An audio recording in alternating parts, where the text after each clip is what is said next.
আসসালামু আলাইকুম। আমার ছাদ বাগানে এটা হচ্ছে ব্ল্যাক সাপোর্টে অত্যন্ত জনপ্রিয় একটি ফল। খেতে একবারে চকলেট যে ক্রিমটা ওইরকম হয়। মাশাআল্লাহ, এই যে ব্ল্যাক সাপোর্টের ফুল চলে আসছে গাছের মধ্যে।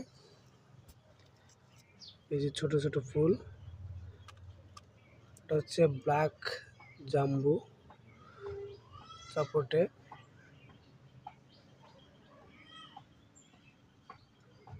সাপোর্টে আর চপেদা দুটি ভিন্ন ভিন্ন উদ্ভিদ, কিন্তু হচ্ছে এর স্বাদ অন্যরকম।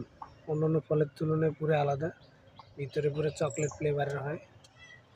আসলে এই যে ফুল ফল সেট হচ্ছে জাম্বু ব্ল্যাক সাপোর্টে। ছোট ফুল আসতেছে।